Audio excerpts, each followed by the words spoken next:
Hello students. तो आज हम सॉल्व करेंगे पार्टनरशिप फाइनल अकाउंट का क्वेश्चन नंबर 5। तो इस क्वेश्चन में भी अगेन मैंने कौन सा आइटम कहाँ पे आने वाले हैं वो सब कुछ लिख के रख दिया है, प्लस एडजस्टमेंट्स का कहाँ पे इफेक्ट आएगा वो भी लिख दिया है, और जिस भी आइटम के ऊपर एडजस्टमेंट है उसको हमने यहाँ पे टिक भी कर लिया है। बट यहाँ पे एक चीज एक्स्ट्रा है, पोस्टिंग में जैसे हम लोग को दिख रहा है ट्रायल बैलेंस में यहाँ पे एक करंट अकाउंट दिया हुआ है। तो कभी भी ट्रायल बैलेंस में अगर करंट अकाउंट दिया होगा तो हमें अपने सॉल्यूशन में करंट अकाउंट भी बनाना पड़ेगा। जैसे कि मैंने यहाँ पे बनाया है ये पार्टनर्स करंट अकाउंट। तो नॉर्मली हम लोग ट्रेडिंग बनाते थे, प्रॉफिट एंड लॉस और बैलेंस शीट, ये तीन ही बनता था। बट यहाँ पे करंट अकाउंट दिया हुआ है, इसके लिए मैंने यहाँ पे करंट अकाउंट एक्स्ट्रा बना लिया है। तो इसके अंदर आएगा क्या, तो जो कुछ भी कैपिटल में से लेस होता था, जो कुछ भी कैपिटल में से हम लोग लेस करते थे, जिसकी ड्राइंग कैपिटल में से लेस होता था, तो अब वो कैपिटल में से लेस नहीं होगा, वो करंट अकाउंट के डेबिट साइड आ जाएगा। तो जो कुछ भी कैपिटल में से लेस होता था, लेस फ्रॉम कैपिटल, वो आएगा करंट अकाउंट के डेबिट साइड, और जो कुछ भी कैपिटल में ऐड होता था वो आएगा करंट अकाउंट के क्रेडिट साइड। तो बस यही एक चेंजेस है, जो कुछ भी कैपिटल में लेस होता था उसको यहाँ पे लिख देंगे करंट अकाउंट के डेबिट साइड में, और जो कुछ भी कैपिटल में ऐड होने वाला है उसको करंट अकाउंट के क्रेडिट साइड लिख देंगे। तो स्टार्ट करते हैं सम को। तो इसके अंदर फर्स्ट आइटम है ओपनिंग स्टॉक। ओपनिंग स्टॉक का अमाउंट है 36,000 और इसको टिक नहीं है तो इसका अमाउंट आ जाएगा आउटर कॉलम में। तो ओपनिंग स्टॉक तो मैंने ऑलरेडी यहाँ पे लिख के रख दिया है, हम लोग पहले से कुछ आइटम्स लिख देते हैं, जैसे कि ओपनिंग स्टॉक, परचेज, सेल्स और बैड डेब्ट्स का फॉर्मेट। तो तुम लोग को भी ये सारे आइटम्स पहले से ही अपने सॉल्यूशन में लिख के रख लेना है। तो ओपनिंग स्टॉक का अमाउंट मैं आउटर कॉलम में लिख देता हूँ क्योंकि इसको टिक नहीं है। ओपनिंग स्टॉक के बाद दिया हुआ है फिर कैपिटल। कैपिटल आ जाएगा लायबिलिटी में, और नॉर्मली हम लोग क्या करते थे, पहले कैपिटल के लिए 4 लाइन छोड़ते थे क्योंकि उसके अंदर कुछ एडजस्टमेंट होता है, इसके लिए हम लोग उसके लिए 4 लाइन छोड़ देते थे। पर यहाँ पर जो कुछ भी कैपिटल में हम लोग करने वाले थे वो तो अब करंट अकाउंट में करना है, तो अब कैपिटल के लिए लाइन छोड़ने की ज़रूरत नहीं है क्योंकि कैपिटल में कुछ करना ही नहीं है, तो कैपिटल में लाइन क्यों छोड़े। तो कैपिटल में यहाँ पे अब लाइन नहीं छोड़ना होगा क्योंकि जो कुछ भी कैपिटल में ऐड या फिर लेस होता था वो तो अब करंट अकाउंट में आने वाला है। जो कुछ भी कैपिटल में से लेस होता था वो आ जाएगा करंट अकाउंट के डेबिट साइड में, और जो कुछ भी कैपिटल में ऐड होता था वो आ जाएगा करंट अकाउंट के क्रेडिट साइड में। तो इसके लिए मैंने कैपिटल को लाइन नहीं छोड़ा है। राम का कैपिटल है 1,60,000 और कृष्णा का कैपिटल है 80,000, तो टोटल हो गया 2,40,000। नेक्स्ट आइटम देखते हैं। तो नेक्स्ट है करंट अकाउंट। अब करंट अकाउंट में लिख लेंगे। तो ये राम का जो करंट अकाउंट है वो क्रेडिट साइड दिया हुआ है और कृष्णा का जो करंट अकाउंट है वो डेबिट साइड में दिया है। तो अगर राम का जो बैलेंस है, अमाउंट है, वो क्रेडिट में दिया है तो उसको क्रेडिट में लिखेंगे, और कृष्णा का जो बैलेंस है वो डेबिट में है तो उसको डेबिट में लिख लेंगे। तो ये लिख लेते हैं, पहले राम का लिख लेते हैं।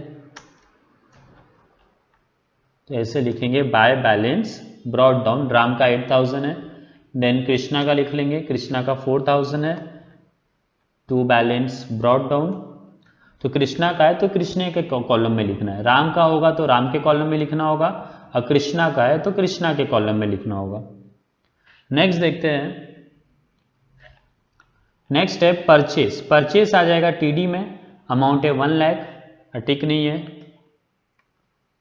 तो परचेस ऑलरेडी मैंने यहाँ पे लिखा हुआ है, तो परचेस का बस मुझे अमाउंट लिखना है। परचेस का अमाउंट लिख देते हैं यहाँ पे 1 लाख। परचेस के बाद है सेल्स। सेल्स भी मैंने ऑलरेडी टीसी में लिख के रखा हुआ है, तो बस इसका अमाउंट लिख देंगे, एंड इसका अमाउंट है 2,08,000। सेल्स के बाद है सन्ड्री डेटर्स। डेटर्स का अमाउंट है 1,73,500 और इसको टिक किया है तो इसका जो अमाउंट होगा वो लिख लेंगे हम लोग इनर कॉलम में, और इसको एक टिक किया हुआ है तो सन्ड्री डेटर्स के लिए एक लाइन छोड़ना होगा, तो एक लाइन छोड़ के नीचे लाइन मान लेंगे। नेक्स्ट आइटम है डेटर्स के बाद सन्ड्री क्रेडिटर्स। सन्ड्री क्रेडिटर्स आ जाएगा लायबिलिटी में और इसको टिक नहीं है तो इसका अमाउंट हम लोग लिख लेंगे आउटर कॉलम में। सन्ड्री क्रेडिटर्स आउटर कॉलम में आ जाएगा लायबिलिटी में। नेक्स्ट है क्रेडिटर्स के बाद बिल्स रिसीवेबल। बिल्स रिसीवेबल भी आ जाएगा एसेट में और इसको टिक नहीं है तो इसका अमाउंट हम लोग लिख लेंगे आउटर कॉलम में। बिल्स रिसीवेबल एसेट में लिखेंगे आउटर कॉलम में, अमाउंट है 47,000। नेक्स्ट है बिल्स पेएबल। बिल्स पेएबल आ जाएगा लायबिलिटी में, इसका अमाउंट है 21,000, इसको भी टिक नहीं है तो इसका अमाउंट भी हम लोग लिख लेंगे आउटर कॉलम में। बिल्स पेएबल लायबिलिटी में लिख लेंगे, आउटर कॉलम में अमाउंट आएगा 21,000। बिल्स पेएबल के बाद है कमीशन। कमीशन आने वाला है पीडी में, अमाउंट है इसका 2,800 तो कमीशन पीडी में लिख लेते हैं। टू कमीशन पीडी में आ जाएगा आउटर कॉलम में क्योंकि टिक नहीं है उसको। कमीशन के बाद है फिर वेजेस। वेजेस आ जाएगा टीडी में, अमाउंट है इसका 1760 तो वेजेस को टीडी में लिख लेते हैं, इसको भी टिक नहीं किया है तो इसका जो अमाउंट होगा वो आ जाएगा आउटर कॉलम में। टू वेजेस आउटर कॉलम में अमाउंट आएगा 1760। वेजेस के बाद है फिर सैलरीज। सैलरीज आ जाएगा पीडी में, अमाउंट है 3000, टिक नहीं है तो आउटर कॉलम में लिखेंगे। सैलरीज पीडी में लिख लेते हैं और अमाउंट इसका आ जाएगा आउटर कॉलम में 3000। सैलरीज के बाद है फर्नीचर।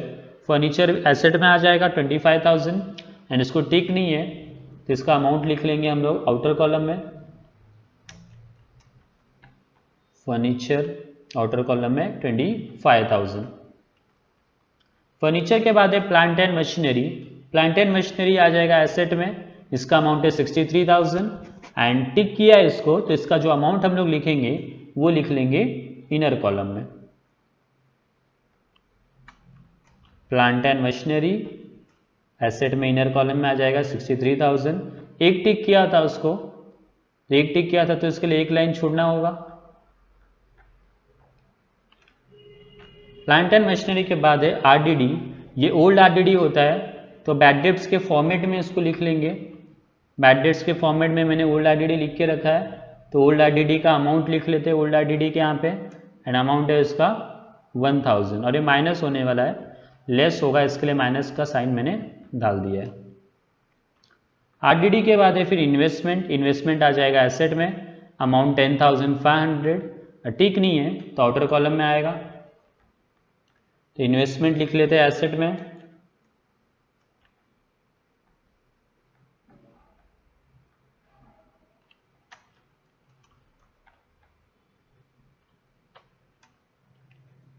आउटर कॉलम में अमाउंट आ जाएगा 10,500।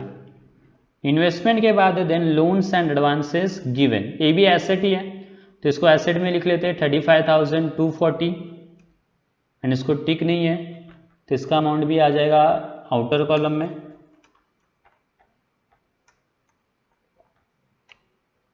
लोन्स के बाद है फिर इंश्योरेंस। इंश्योरेंस आ जाएगा पीडी में एंड इसको टिक किया हुआ है तो इसका अमाउंट हम लोग लिखेंगे इनर कॉलम में। तो इंश्योरेंस पीडी में लिखेंगे इनर कॉलम में 2,500। एक टिक था इसको तो इसके लिए एक लाइन छोड़ना होगा। देन इंश्योरेंस के बाद है बैड डेब्ट्स। बैड डेब्ट्स आएगा पीडी में, अमाउंट है इसका 500। ऑलरेडी मैंने पीडी में बैड डेब्ट्स लिखा हुआ है तो बैड डेब्ट्स का बस हम लोग अमाउंट लिख देंगे यहाँ पे बैड डेब्ट्स में विच इज 500। बैड डेट्स के बाद है फिर गवर्नमेंट बॉन्ड्स। गवर्नमेंट बॉन्ड्स आने वाला एसेट में, अमाउंट है 15,000 एंड इसको ठीक है। एक्चुअली इस पे हिडन एडजस्टमेंट है तो ये एडजस्टमेंट हम लोग को इसी टाइम सॉल्व भी करना पड़ेगा। तो पहले गवर्नमेंट बॉन्ड्स लिख देते हैं एसेट में, 12% गवर्नमेंट बॉन्ड्स है, एसेट में लिख देंगे इसको एंड इस पे हिडन एडजस्टमेंट है, मतलब इस पे मुझे इंटरेस्ट मिलने वाला है एक्चुअली। तो 12% में मैंने इन्वेस्टमेंट कितना किया है 15,000 का तो उस पर मुझे 12% इंटरेस्ट मिलेगा। तो 15,000 का 12% अगर मैं करता हूँ तो आता है 1800। लेकिन मैंने इन्वेस्टमेंट किया था 1/1/2018 को, सॉरी 19 को, 1 Jan 2019 को, और मेरा साल खत्म हुआ 31 मार्च 2019 में। तो यहाँ पे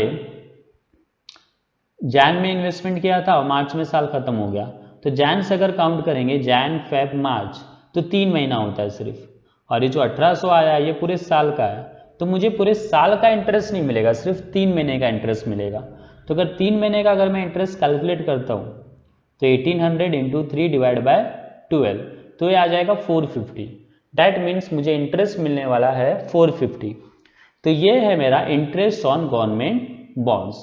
तो इंटरेस्ट ऑन गवर्नमेंट बॉन्ड, पहला इफेक्ट गवर्नमेंट बॉन्ड में ऐड हो जाएगा और दूसरा इफेक्ट आएगा इसका पीसी में, क्योंकि इंटरेस्ट मुझे मिलने वाला है तो वो मेरा इनकम है, इसलिए आएगा दूसरा इफेक्ट पीसी में। तो पहले गवर्नमेंट बॉन्ड्स में इसको ऐड कर देते हैं। गवर्नमेंट बॉन्ड्स में ऐड हो जाएगा 450 रुपीज़। तो 450 अगर ऐड करेंगे 15,000 में तो ये हो जाएगा 15,450। इसका दूसरा इफेक्ट आ जाएगा पीसी में। दूसरा इफेक्ट पीसी में डाल देते हैं। Bye interest on government bonds receivable amount है 450। तो दोनों इफेक्ट हो गया इसका एडजस्टमेंट का। तो ये पोस्टिंग पूरा मेरा हो चुका है। अब हम लोग करने वाले हैं एडजस्टमेंट। सो फर्स्ट एडजस्टमेंट है stock on hand, that is closing stock. अब क्लोजिंग स्टॉक का वैल्यू दिया है 38,000। तो क्लोजिंग स्टॉक का पहला इफेक्ट आ जाएगा टीसी में और दूसरा इफेक्ट आएगा एसेट में। तो पहला क्लोजिंग स्टॉक का टीसी में डाल देते हैं। पहले क्लोजिंग स्टॉक टीसी में आ जाएगा, 4-5 लाइन छोड़ के लिखना है। बाय क्लोजिंग स्टॉक 38,000 और दूसरा इफेक्ट इसका आएगा एसेट में। तो दूसरा इफेक्ट एसेट में डाल देते हैं, क्लोजिंग स्टॉक 38,000। फिर सेकेंड एडजस्टमेंट देखते हैं। सेकेंड एडजस्टमेंट है Ram is allowed a salary of ₹6,000 and Krishna is allowed commission at 3% on net sales. तो राम को यहाँ पे सैलरी मिलने वाला है 6,000 रुपीज और कृष्णा को कमीशन मिलने वाला है 3% ऑन नेट सेल्स। तो राम को अगर सैलरी मिलेगा, सैलरी टू राम, तो ये कैपिटल में ऐड हो जाएगा। पार्टनर को कुछ भी मिलता है तो कैपिटल में ऐड होता है। तो सैलरी टू राम है तो कैपिटल में ऐड हो जाएगा। किसके कैपिटल में ऐड होगा? राम के कैपिटल में, क्योंकि राम को सैलरी मिल रहा है। एंड कमीशन टू कृष्णा है तो कृष्णा के कैपिटल में ऐड कर देंगे। और दूसरा इफेक्ट इसका आने वाला है पीडी में, क्योंकि सैलरी अगर मैं राम को दे रहा हूँ या कमीशन अगर मैं कृष्णा को दे रहा हूँ तो वो बिजनेस के लिए खर्चा है और खर्चा पीडी में आता है। बट यहाँ पे हमने करंट अकाउंट बनाया है, इसके लिए ये जो ऐड टू कैपिटल है ये कैपिटल में ऐड नहीं होगा। कैपिटल में ऐड होने के बजाय वो कहाँ पे आ जाएगा? करंट अकाउंट के क्रेडिट साइड। क्योंकि मैंने स्टार्टिंग में जैसा बताया था, जो कुछ भी कैपिटल में ऐड होने वाला है, ऐड टू कैपिटल, वो आ जाएगा मेरा करंट अकाउंट के क्रेडिट साइड, और जो कुछ भी कैपिटल में से लेस होने वाला है वो करंट अकाउंट के डेबिट साइड आ जाएगा।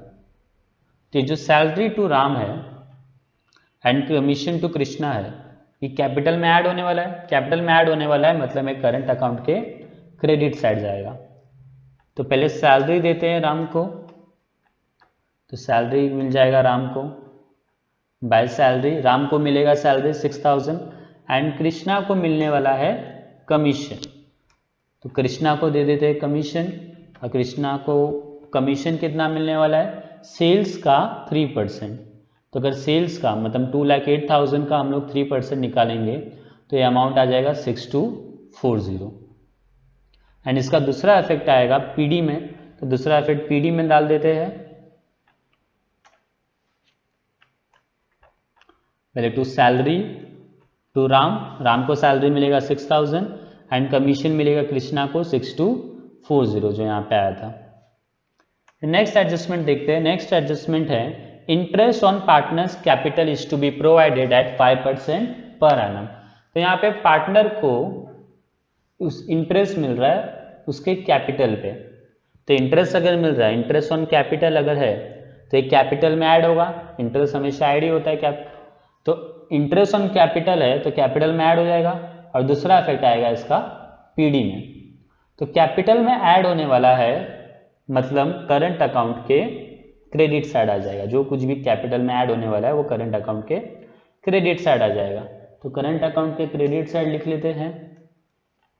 Bye interest on capital, capital पे इंटरेस्ट तो राम को मिलेगा 5% बोला था, तो राम का कैपिटल है 1,60,000, तो 1,60,000 का 5% निकालेंगे तो 8,000, और कृष्णा को भी 5% मिलेगा, तो कृष्णा का कैपिटल है 80,000, सो 80,000 का 5% निकालेंगे तो वो हो जाएगा 4,000।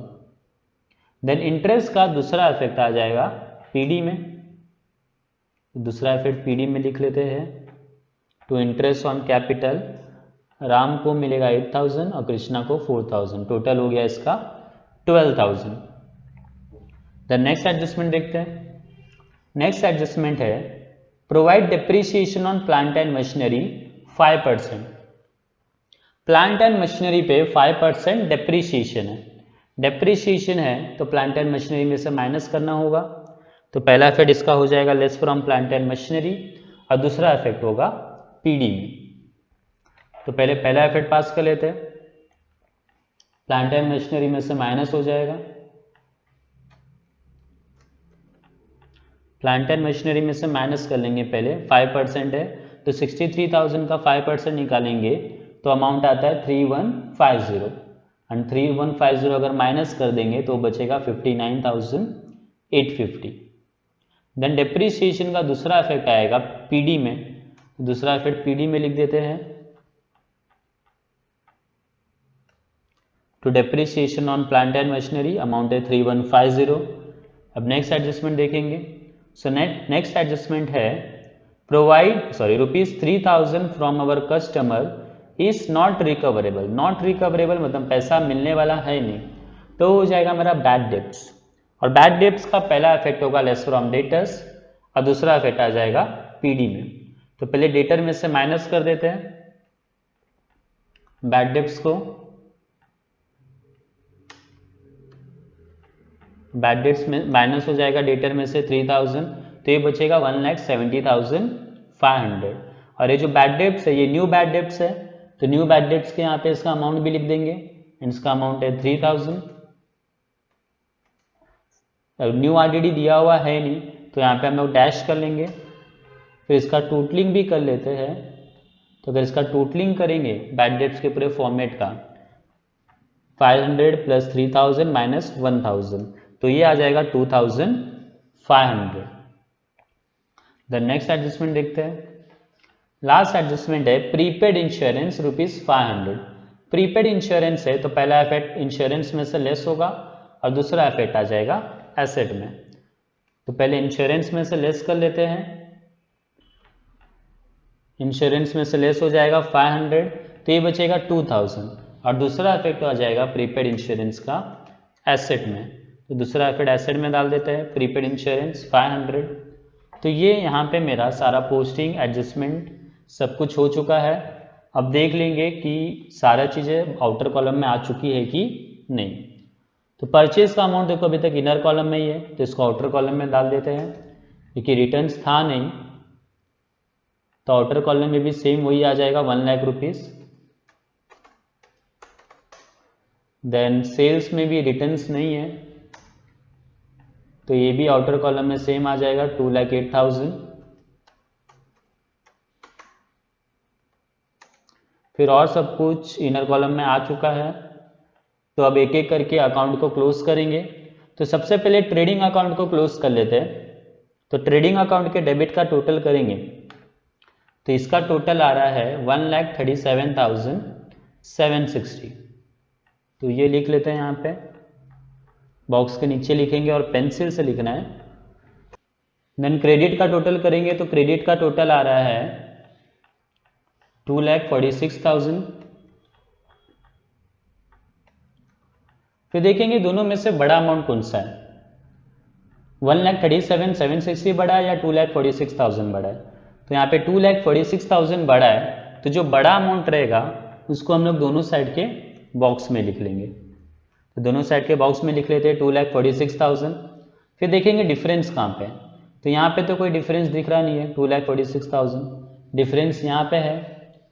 तो जो भी डिफरेंस होगा, डिफरेंस मतलब दोनों को माइनस कर लेंगे, तो जो भी डिफरेंस आएगा उस डिफरेंस को हम लोग बोलेंगे ग्रॉस प्रॉफिट, और ये ग्रॉस प्रॉफिट यहाँ पे लिख लेंगे। तो ग्रॉस प्रॉफिट मेरा आ गया 1,08,240। 40। फिर इस ग्रॉस प्रॉफिट को P&L अकाउंट के क्रेडिट साइड में ट्रांसफर कर लेना है। तो इसको ट्रांसफर कर लेते हैं यहाँ पे।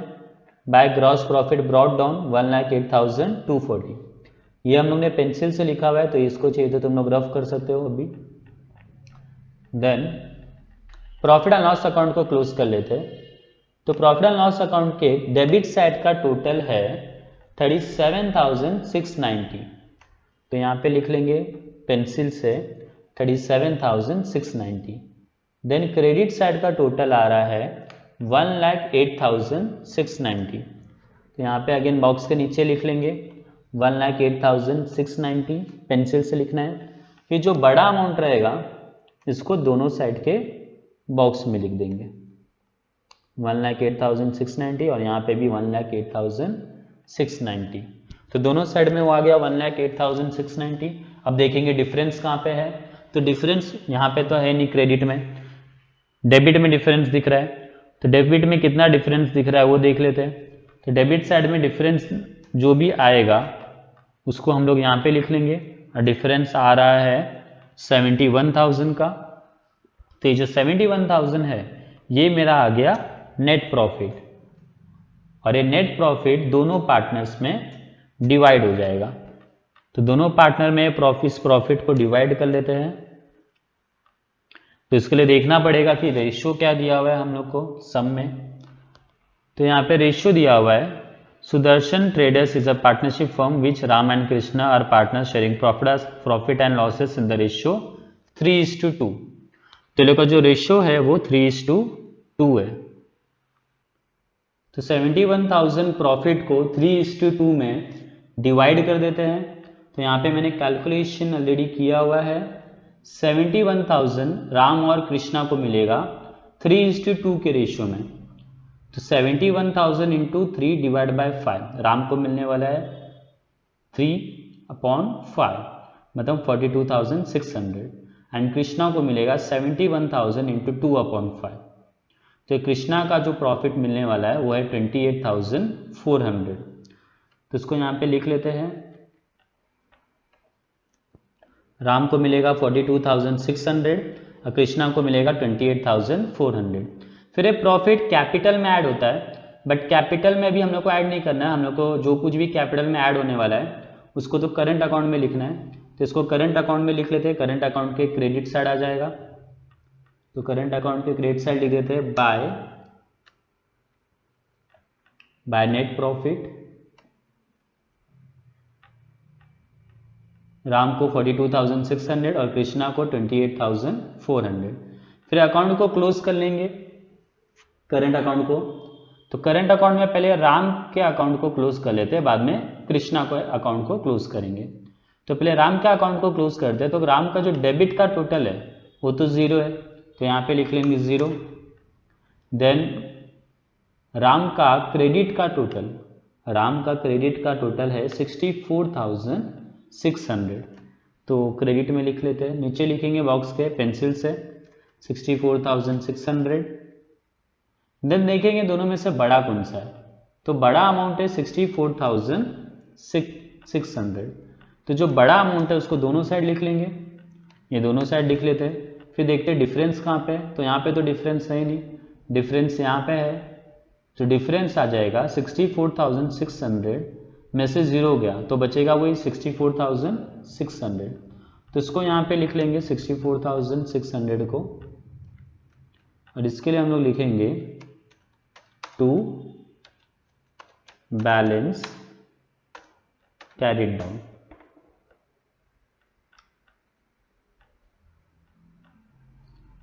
फिर कृष्णा को क्लोज कर लेते हैं।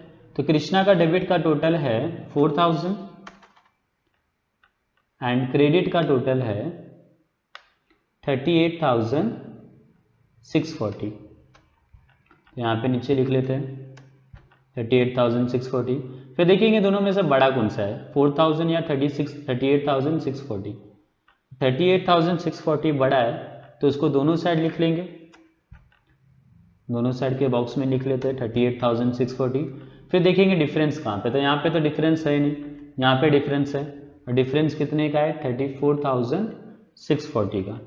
तो यहाँ पे लिख लेंगे 34,640। फिर ये जो आया है बैलेंस कैरिड डाउन, इसको हम लोग ट्रांसफर करेंगे लायबिलिटी में। तो लायबिलिटी में लिख लेते हैं, करंट अकाउंट को ट्रांसफर कर लेते हैं लायबिलिटी में। तो यहाँ पे पहले हेडिंग देंगे करंट अकाउंट। तो राम का जो था करंट अकाउंट वो था 64,600 और कृष्णा का है 34,640। टोटल इसका हो जाएगा 99,240। फिर दोनों साइड का टोटलिंग कर लेंगे, लायबिलिटी का और एसेट का। तो लायबिलिटी का टोटल करेंगे तो ये आता है 4,02,040 रुपीज़, और एसेट का टोटल देखेंगे तो वो भी वही आ रहा है 4,02,040 रुपीज़। तो दोनों साइड का टोटलिंग सेम आ रहा है, मतलब हमारा सम टैली हो गया है। तो यहाँ पे हमारा ये क्वेश्चन नंबर 5 भी खत्म हो गया। नेक्स्ट लेक्चर में हम देखेंगे क्वेश्चन नंबर 6